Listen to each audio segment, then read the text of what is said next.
In this lecture, we will discuss another important organic compound, that is lipids. Today's learning objectives are lipids, properties of lipids and importance of lipids. First of all, हम lipids के बारे में discuss करेंगे. Lipids are heterogeneous group of compounds related to fatty acids. So lipids जो हैं heterogeneous group of compounds related to fatty acids. Heterogeneous यहाँ पे समझने वाला word है. Heterogeneous का मतलब है different. Hetero means different, genus means composition.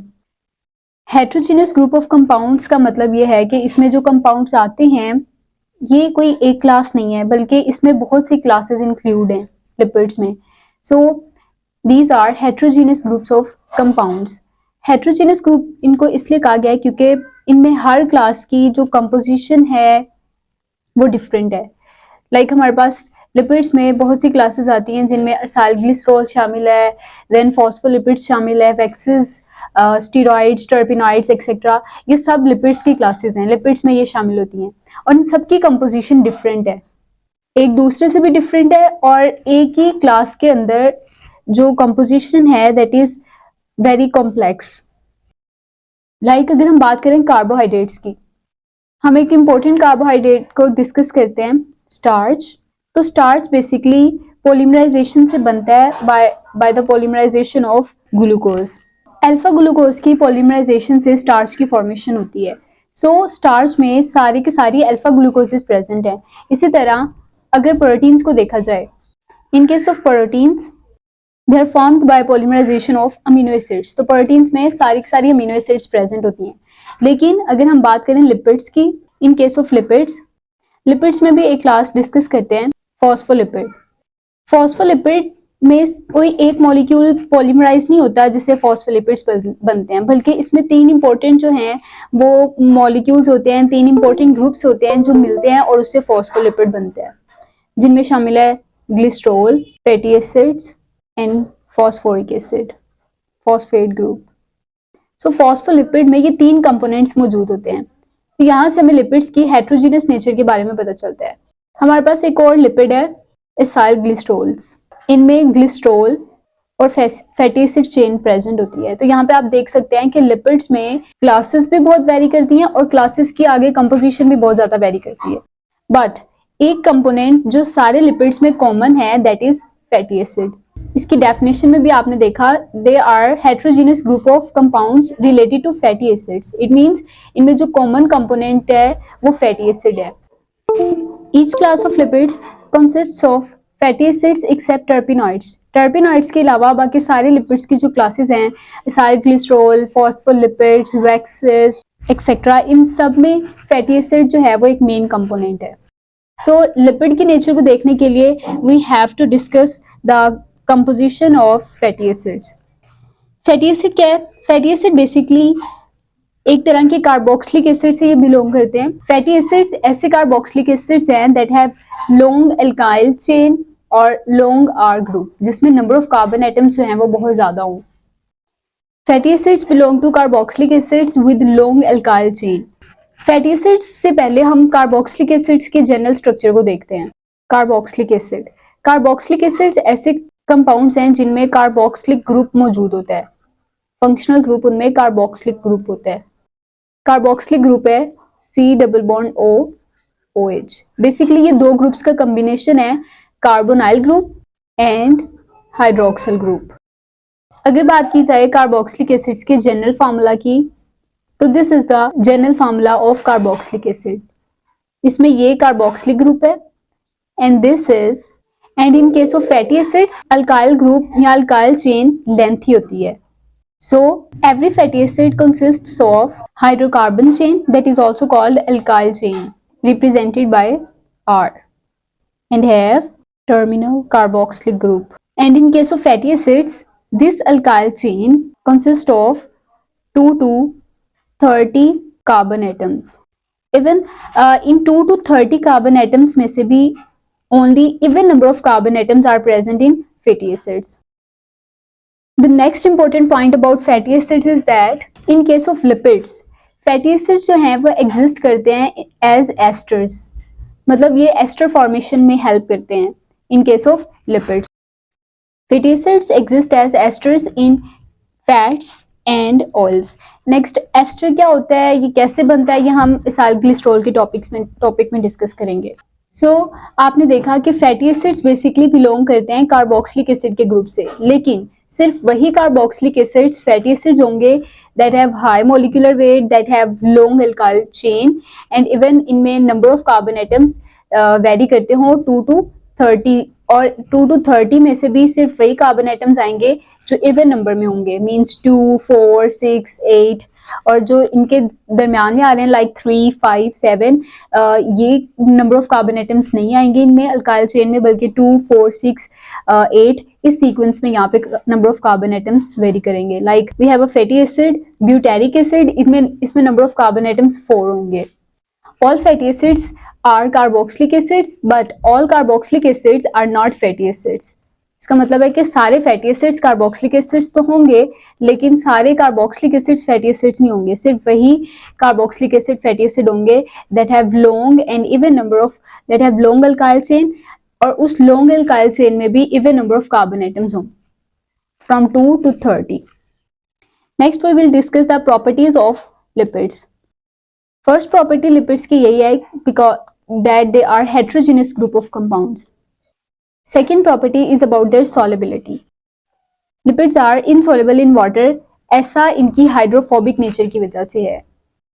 Hydrophobic ऐसे सब्सटेंसेस होते हैं that are not dissolved in water, that basically don't have any affinity for water, that hate to attach with water, so they are insoluble in water, while lipids are soluble in organic solvents such as carbon tetrachloride, ether, acetone, benzene, etc.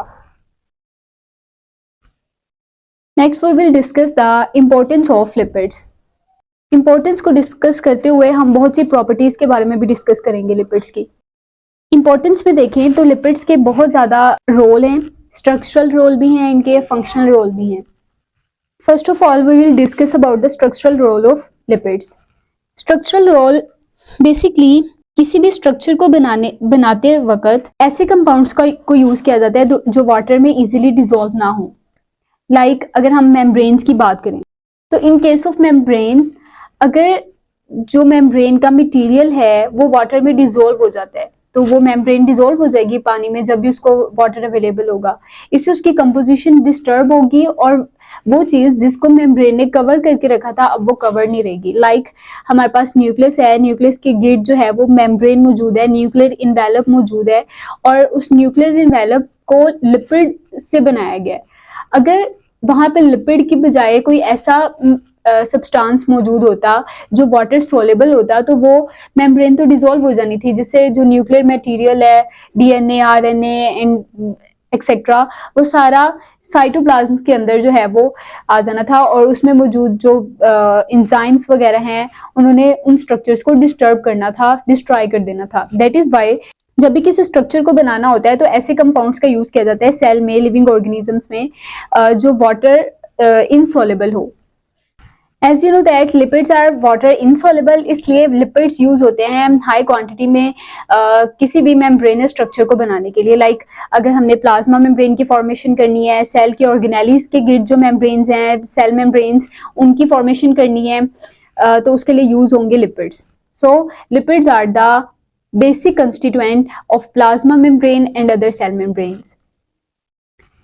According to Fluid mosaic model, lipid की bilayer मौजूद होती है cell के बाहर और उसमें proteins के molecule embedded होते हैं. बेसिकली लिपिड की लेयर एक स्पेशल तरह की लिपिड से मिलकर बनती है, दैट आर फॉस्फोलिपिड्स. तो फॉस्फोलिपिड्स की 2 लेयर होती है, अपर साइड पे और लोअर साइड पे, और वो दोनों एक दूसरे को फेस कर रही होती हैं. So, according to Fluid mosaic model, there are almost 20 to 40% lipids are present in cell membrane or plasma membrane.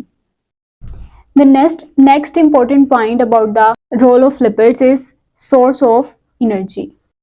Among all organic as well as macromolecules, सबसे ज़्यादा एनर्जी स्टोर की जाती है इन the form of lipids. Lipids जो है वो सबसे ज़्यादा एनर्जी को, इनमें एनर्जी जो है वो स्टोर की जा सकती है, क्योंकि एनर्जी स्टोर करने के लिए जो मेजर हमारे पास कंपोनेंट है that is carbon hydrogen bond. Carbon hydrogen bond is the potential source of energy. So हम कार्बन हाइड्रोजन बॉन्ड के थ्रू एनर्जी को स्टोर कर सकते हैं. And in case of lipids, there is a large number of carbon and hydrogen bonds. So lipids में ज़्यादा से ज़्यादा एनर्जी स्टोर की जा सकती है. जब भी सेल को एनर्जी की जरूरत होगी, कार्बन हाइड्रोजन को ब्रेक किया जाएगा और इस बॉन्ड में मौजूद जो एनर्जी है उसको यूज किया जाएगा डिफरेंट फंक्शंस को करने के लिए. कार्बोहाइड्रेट्स के कंपैरिजन में lipid double amount of energy को स्टोर करते हैं. मतलब अगर हम same number of carbon atoms लें कार्बोहाइड्रेट्स के और उतने ही नंबर ऑफ कार्बन एटम्स हो लिपिड्स के, हमारे पास कोई एक ऐसा लिपिड है और एक ऐसा कार्बोहाइड्रेट है जिनमें number of carbon atoms same है, तो वही lipid double amount of energy provide करेगा as compare to that carbohydrate. Suppose we have a carbohydrate that consists of 5 carbon. We have ribose. Ribose consists of 5 carbon atoms. In case of ribose, carbon number 1 पे attach होता है aldehyde group, and all the way to the carbon number 5 there are hydrogen and hydroxyl groups present with carbon atoms. So ये हमारे पास एक 5 carbon carbohydrate है that is named as ribose. अब हम एक लिपिड लेते हैं जिसमें 5 carbon atom present होंगे. In case of lipid, as you know that in case of lipid हमारे पास टर्मिनल पोजीशन पे एक कार्बोक्सिलिक ग्रुप मौजूद होगा that is C double bond H और एक अल्काइल चेन मौजूद होगी. From carbon number 2 to carbon number 5, this is basically an R chain. So R chain में कितने कार्बन है टोटल? 4 कार्बन है यहाँ पे और ये हमारे पास कार्बोक्सिलिक ग्रुप है. तो आप ऑब्जर्व कर सकते हैं कि हमारे पास एक कार्बोहाइड्रेट है राइबोस जिसमें 5 कार्बन मौजूद हैं, लेकिन इसमें number of carbon hydrogen bond जो हैं वो कम है. लाइक इसमें 1 2 3 4 5 एंड 6 जो है वो कार्बन हाइड्रोजन बॉन्ड्स मौजूद हैं. So potential source of energy carbon hydrogen bond है. ऐसा मॉलिक्यूल जिसमें कार्बन हाइड्रोजन बॉन्ड का प्रोपोर्शन ज्यादा होगा उसमें स्टोर्ड एनर्जी भी ज्यादा होगी. आपने देखा कि राइबोस में 6 कार्बन हाइड्रोजन बॉन्ड्स प्रेजेंट है. सिमिलरली हमारे पास एक लिपिड है it is named as pentanoic acid. Carbon hydrogen bonds अगर कैलकुलेट करें तो 1 2 3 4 5 6 7 8, तो इस मॉलिक्यूल में कार्बन हाइड्रोजन बॉन्ड्स का प्रोपोर्शन ज्यादा है as compare to ribose. So it will store much more energy as compared to carbohydrate. Lipids have high proportion of carbon hydrogen bond and they have low proportion of carbon oxygen bond. In case of this lipid, carbon hydrogen bond सिर्फ 2 हैं, जबकि carbon oxygen bond सिर्फ 2 हैं, carbon hydrogen bond 9 है. सो in case of lipid they have more proportion of carbon hydrogen bond and less proportion of carbon oxygen bond. और potential source of energy तो carbon hydrogen bonds हैं, that is why lipids are potential source of energy. The third function of lipids is protection. lipids basically insulator के तौर पे काम करते हैं. insulator ऐसे substance को कहते हैं that does not allow the transfer of heat from inside to outside or from outside to inside. Lipids are insulators. और insulators क्या हैं? Insulators are those substances that block the transfer of energy and some other materials. So lipids भी insulators हैं, ना ये water को गुजरने देते हैं सेल से अंदर या बाहर, ना ही हीट को. ये प्रॉपर्टी जो लिपिड्स की है ना, ये ऑर्गेनिजम्स को हार्श इन्वायरमेंट में रहने के काबिल बनाती है. Lipids help in temperature maintenance. Lipids are insulators, so they also act as waterproof materials. Such as हमारे पास लिपिड्स एंड वैक्सेस. इंपॉर्टेंट जो वाटर प्रूफिंग लिपिड्स हैं that are basically waxes water proof material के तौर पे behave करते हैं. बहुत से ऑर्गेनिजम्स में ये मौजूद होते हैं, वहाँ से वाटर लॉस को, हीट लॉस वगैरह को जो है ये रिड्यूस करते हैं.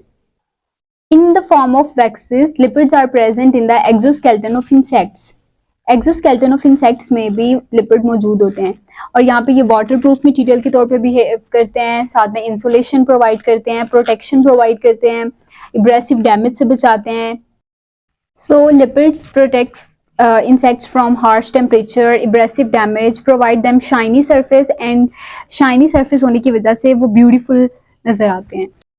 ये तो इंसेक्ट्स के केस में है ना कि ये इंसेक्ट्स में एक्सोस्केलेटन की फॉर्मेशन करते हैं। इन केस ऑफ प्लांट्स की जो लीव्स होती हैं वैक्सेस जो है वो वहाँ पे क्यूटिकल प्रोड्यूस करते हैं लीव्स की सरफेस के ऊपर, और वो क्यूटिकल इंसुलेट करती है, एक्सटर्नल हीट को अंदर नहीं आने देती है, इंटरनल वाटर को बाहर नहीं जाने देती है।